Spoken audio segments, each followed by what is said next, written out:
तो चिपकाने वाले पदार्थ क्या है?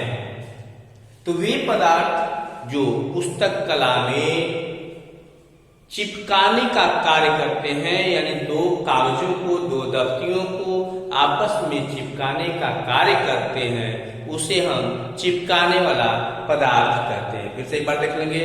वे पदार्थ जो पुस्तक कला में दफ्तियों, कागजों, जिल्दसाजी के कपड़ों आदि को चिपकाने का कार्य करता है, जोड़ने का कार्य करता है, उसे हम चिपकाने वाला पदार्थ कहते हैं। जैसे लेई, बूंद, सरेस, फेविकोल आदि यह पदार्थ हैं जो चिपकाने का कार्य करते हैं। तो हम सबसे पहले लेई के विषय में पढ़ेंगे कि लेई क्या है, कौन सी लेई अच्छी मानी जाती है, उसको बनाने का आसान विधि कौन सा है, अच्छी लेई की पहचान क्या है, तो यह सब हम अध्ययन करेंगे। तो सबसे पहले लेई क्या है, लेई के विषय में जानेंगे कि अच्छी लेई जो होती है उसमें चिपक अधिक होती है, यानी वह चिपकने वाली है, दो पदार्थों को जोड़ने में सहायता करती है, जल्दी से चिपक जाती है। और यदि आप आटे का प्रयोग करते हैं तो आटे में आप देखते हैं कि उसमें भूसी रहती है, और जब भूसी रहता है तो ऐसा लेई क्या करता है, उसको चिपकने में सहायता प्रदान नहीं करता और स्वयं क्या हो जाता है, सूख करके, टूट करके अलग हो जाता है। तो अरारोट या मैदा से बनी हुई जो लेई होती है उसमें चिपक अच्छी होती है, तो और थोड़ा सा उसमें चिकनाहट, सुंदरता और देखने में शीशे जैसा चमक हो जाता है।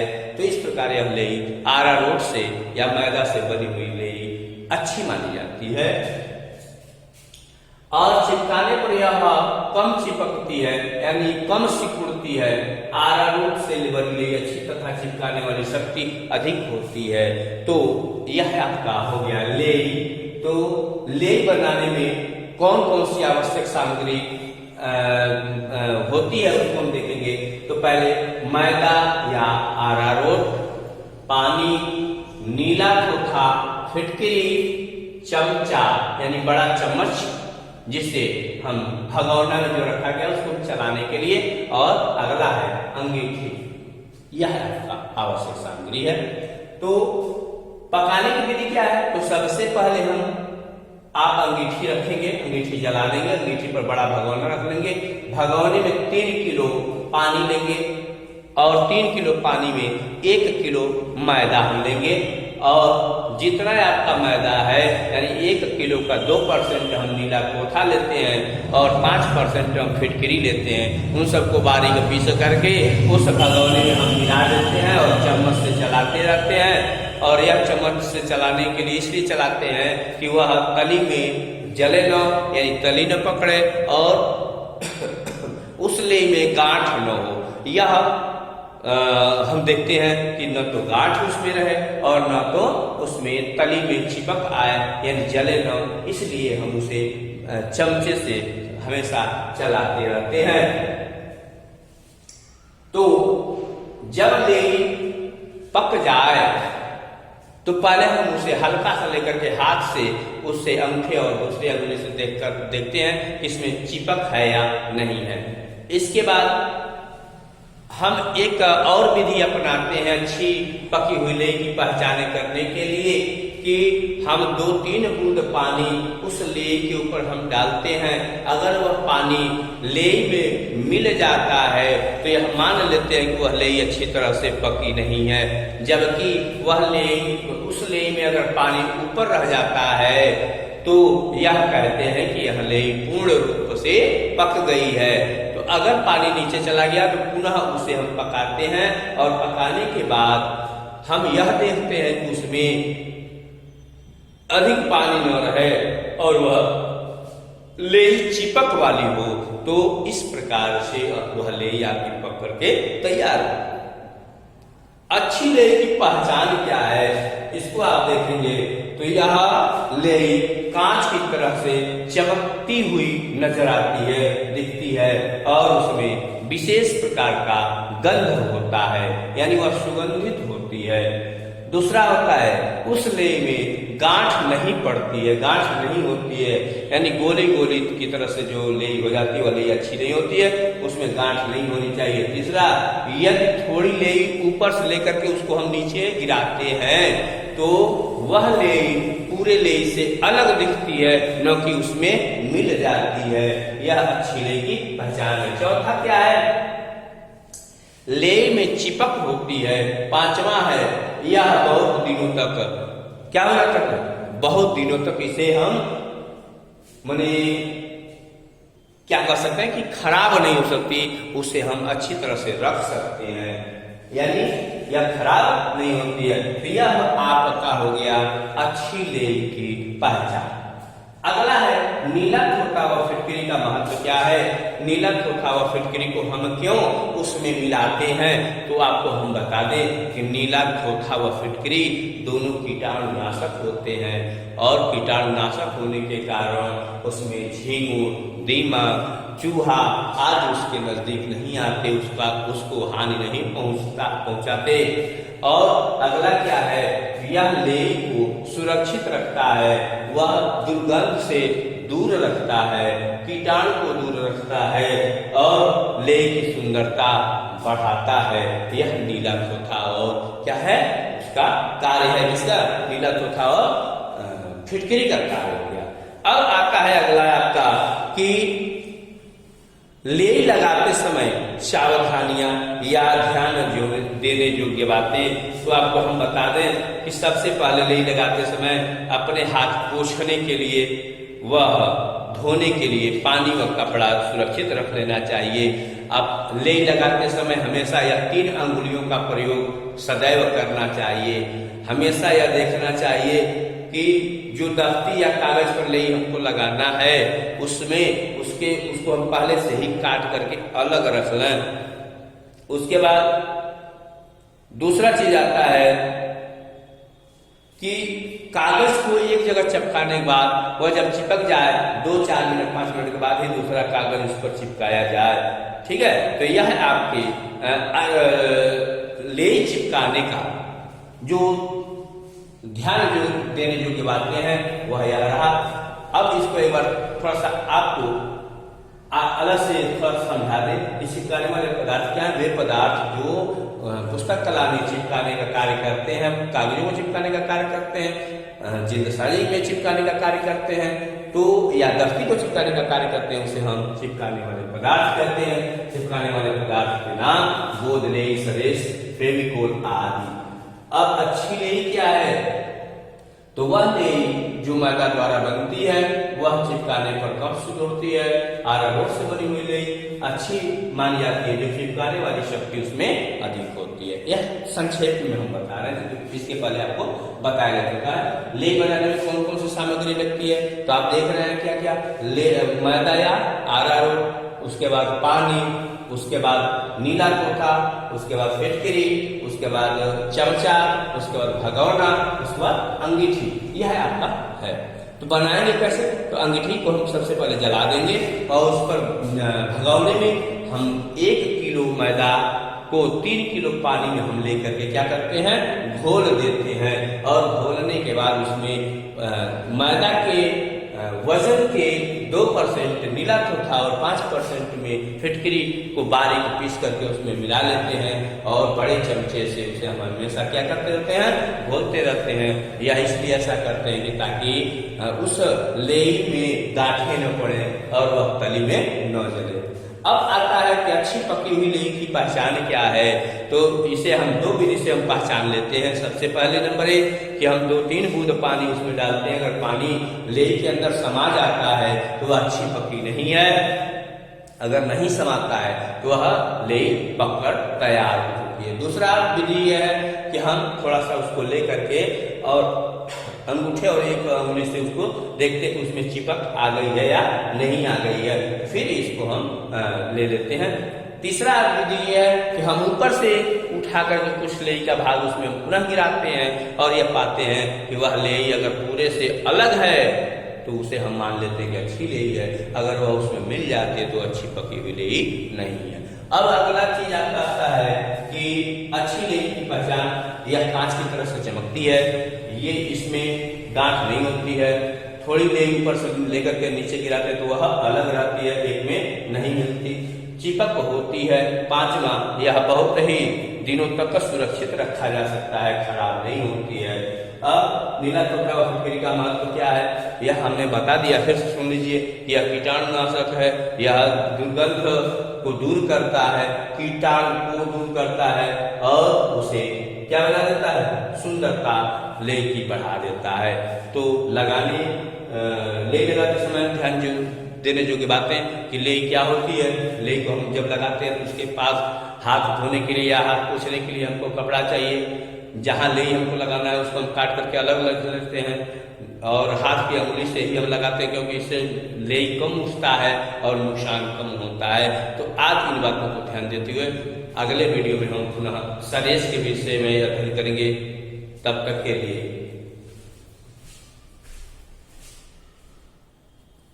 वीडियो में आपने लेई के विषय में अध्ययन किया था कि लेई क्या है, इसे किन किन विधियों द्वारा तैयार किया जाता है, अच्छी लेई हमें किस वस्तु के द्वारा प्राप्त होती है, पकाने की विधि क्या है, अच्छी लेई या अच्छी पकी हुई लेई की पहचान क्या है। अगला आपको बताया गया था कि थोथा और फिटकरी का महत्व क्या है और लेई लगाने में ध्यान देने योग्य बातें, इनको हमने अध्ययन किया था। आज इसमें हम सरेस के विषय में अध्ययन करेंगे। सरेस क्या है, इसे हम कैसे तैयार करते हैं और तैयार करने के बाद अच्छे पके हुए सरेस का पहचान क्या है और इसे लगाने की विधि क्या है। तो सबसे पहले हम सरेस देखेंगे। तो यह जानवरों के सींग, खूर, हड्डी आदि से तैयार किया जाता है। अब यह सरेस क्या है, इसको हम देखेंगे कि यह सरेस जब हम तैयार करते हैं पट्टियों से या हड्डी से, खूर से, सींग से, तो अच्छी जो सरेस होती है वह पट्टी वाली सरेस सबसे अधिक चिपक वाली पदार्थ होती है और वह यहाँ तक कि वह दो लकड़ियों को भी आपस में जोड़ने का कार्य करती है। तो फिर आप समझ सकते हैं कि जिल्दसाई का कपड़ा या पुस्तक या बही खाते, लेजर आदि को हम बाइंडिंग के लिए, जोड़ने के लिए हम सरेस का उपयोग कितना अच्छी तरह से कर सकते हैं, जो मजबूत भी रहेगा और सुरक्षित भी रहेगा। अब यह आप देखेंगे सरेस के प्रकार क्या हैं। तो सरेस 4 प्रकार का होता है। पहला पट्टी वाला सरेस, डली वाला सरेस, पिसा हुआ सरेस और घुला हुआ सरेस। तो यह सरेस के प्रकार हुए। सरेस बनाना, कैसे हम सरेस बनाते हैं या सरेस बनाने की में कौन कौन सी आवश्यक सामग्री होती है। तो सबसे पहले देखेंगे सरेस ले लेते हैं और ग्लू पाट लेते हैं। यह बर्तन विशेष है सरेस बनाने के लिए जो प्रयोग में आता है, वो ग्लू पाट कहते हैं। सरेस पकाने का विशेष बर्तन, इसको हिंदी में सरेस दान भी कहते हैं। लकड़ी का डंडा रहता है, पतीला रहता है और अंगीठी रहती है। अब यह लकड़ी का डंडा, पतीला और अंगीठी, तो यह जो सरेस होता है वह 2 पार्ट में बना होता है। एक ही तरह से जो आप मिट्टी का घड़ा देखे होंगे, उसी में 2 पार्ट कर दिया जाता है। एक पार्ट में सादा पानी और ऊपरी वाले पार्ट में कुछ सरेस और उसमें पानी डाल देते हैं और अंगीठी पर रख करके उसे हम गर्म करते हैं और लकड़ी से हम चलाते रहते हैं। तो जब वह सरेस का बर्तन जो है गर्म हो जाता है, वह नीचे वाला जल गर्म हो जाता है, तो फिर ऊपरी हिस्से में जो रखा हुआ सरेस होता है और जिसमें पानी डाला जाता है वह भी गर्म होकर के सरेस पिघल जाता है। और जब सरेस पिघल जाता है तो उसे हम तेज आंच से उठा करके हम धीमी आंच पर रख लेते हैं और उससे चिपकाने का कार्य करते हैं। आप समझ लेंगे कि सरेस जो है सदैव गर्म अवस्था में ही वह कार्य करता है, यानी चिपकाता है। गर्म और जो ही वह ठंडा हो जाता है तो ही वह क्या हो जाता है, जम जाता है। फिर से देखेंगे, और जब वह जम जाता है तब हम क्या करते हैं, पुनः थोड़ा जल लेकर के उसमें मिला करके उसे गर्म करते हैं और गर्म करने के बाद पुनः उसे उपयोग में लाते हैं। पके सरेस की पहचान क्या है? तो पका हुआ सरेस को जब हम लकड़ी के डंडे से उठाते हैं तो उसमें से तार की तरह से वह नीचे गिरता जाता है, तो हम जान लेते हैं कि यह सरेस अच्छी तरह से पक गया है।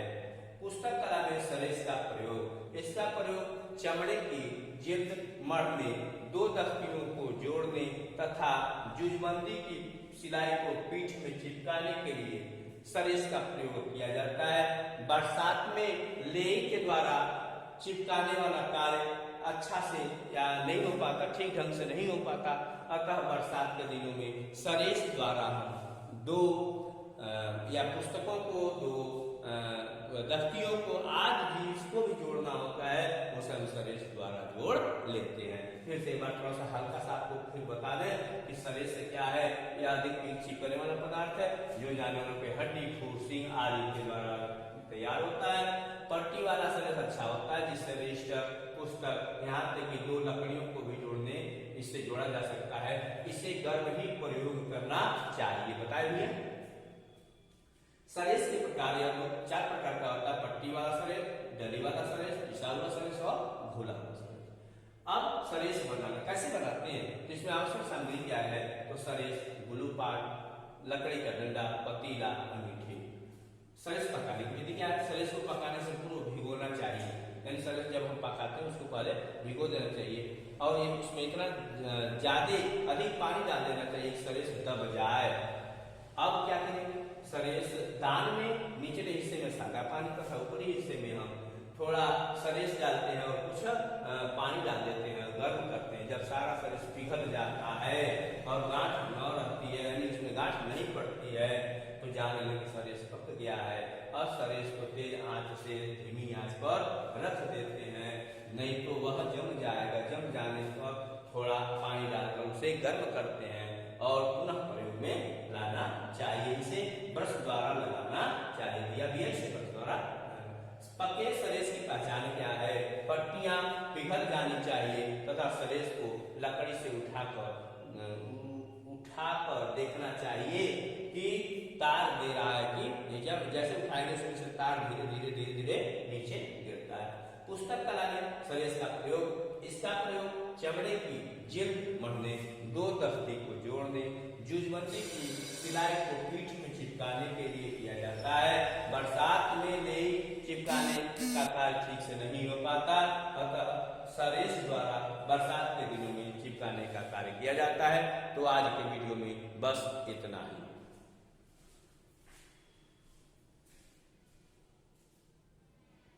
के विषय में आप अध्ययन करेंगे। गोंद क्या है? यह भी चिपकाने वाला पदार्थ है जो लिफाफे आदि को चिपकाता है। यह महीनों तक शीशी में बिना खराब हुए रहता है। हमें यह केकर, धार, नीम, बबूल, पीपल, बरगद से प्राप्त होता है। केकर से प्राप्त गोंद खाने में भी प्रयोग होता है जो पौष्टिक औषध है। क्लियर हो गया? ये गोंद क्या है? अब गोंद के प्रकार, गोंद 2 प्रकार के होते हैं। एक पहला डली के रूप में गोंद और दूसरा तैयार हुए हुए रूप में गोंद। तो पहला है डली के रूप में, इसके विषय में अध्ययन करेंगे। यह बाजारों में मिलता है। चिपकाने हेतु निम्न विधि अपनाते हैं। चिपकाने के लिए गोंद तैयार करना। गोंद की डलियों को बारीक पीसकर चौड़े मुंह वाली शीशी में डाल दिया जाता है। गोंद से 2 गुना पानी उसमें डालकर धूप में गलने के लिए छोड़ दिया जाता है और जब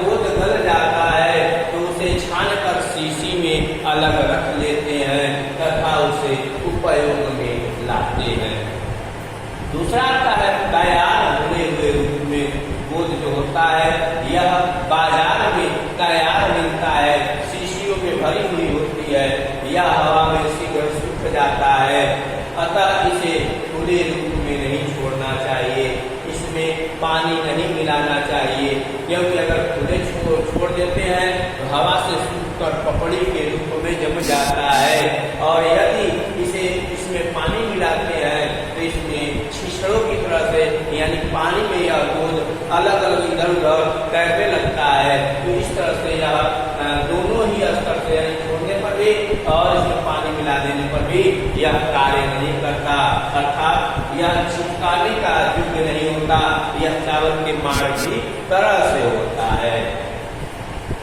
पुस्तक कला में गोंद का प्रयोग, गोंद का प्रयोग पुस्तक कला में उत्तम नहीं माना जाता, क्योंकि यह केवल हल्का होता है, यानी केवल लिफाफा चिपकाने के लिए कार्यालयों में इसे प्रयोग किया जाता है। इसमें लेई और सरेस की तरह से इसमें चिपक नहीं होता है और यह जल्दी हवा में सूख जाता है। इसमें केवल एक ही कार्य होता है, कार्यालयों में यह लिफाफे आदि को बंद करने के लिए, फोटो आदि चिपकाने के लिए इसका प्रयोग किया जाता है। तो आज आपने गोंद के बारे में सुना, एक बार हल्का सा आप देख लीजिए गोंद क्या है। यह भी एक चिपकाने वाला पदार्थ है जो लिफाफे आदि को चिपकाने के लिए प्रयोग किया जाता है। यह महीनों तक शीशी में बिना खराब हुए सुरक्षित रह जाता है, और यह हमें प्राकृतिक रूप से कीकर, ढाक, नीम, बबूल, बरगद, पीपल आदि के फलों के द्वारा उससे प्राप्त होता है। कीकर से प्राप्त जो गोंद होता है वो खाने योग्य होता है, और यह पौष्टिक औषधि के रूप में कार्य किया जाता है। पौष्टिक औषधि के रूप में भी उसे हम प्रयोग करते हैं। गोंद के प्रकार क्या है? गोंद दो प्रकार का होता है, पहला डली के रूप में और दूसरा क्या है, भुने हुए रूप में। तो डली के रूप में क्या है, यह इसके डलियों को क्या करते हैं, पीस करके इसे चौड़े मुंह वाली सूची में रख देते हैं, और गोंद जितना है उससे 2 गुना पानी डाल करके उसे धूप में गलने के लिए छोड़ देते हैं, और जब यह धूप में गल जाता है तो इसे छान कर शीशी में रखते हैं और उपयोग करते हैं। दूसरा आता है भुने हुए रूप में। यह भुने हुए रूप में जो गोंद है वह मार्केट में, बाजारों में शीशियों में भर करके आपको मिलता है, और इसे खुले में नहीं छोड़ना चाहिए, हवा में नहीं छोड़ना चाहिए, क्योंकि यह हवा में पपड़ी की तरह से जम जाता है, और अगर इसमें हम पानी मिलाते हैं तो यह पानी में तैरने लगता है। यह चावल के माड़ की तरह होता है। और पुस्तक कला में गोंद का प्रयोग देखेंगे तो गोंद का प्रयोग पुस्तक कला में उत्तम नहीं होता, इसमें लेई व सरेस जैसा चिपक नहीं होता। गोंद का प्रयोग लिफाफे आदि में को चिपकाने के लिए कार्यालयों में प्रयोग किया जाता है। तो आज के इस वीडियो में इतना ही, शेष अगले पाठ में हम मिलते हैं। तब तक के लिए धन्यवाद। और यह आपका चौथे पाठ का अंतिम वीडियो है, अतः इसे पूरे मनोयोग से अपने कॉपी पर लिखेंगे और याद करेंगे। धन्यवाद। हाय हाय।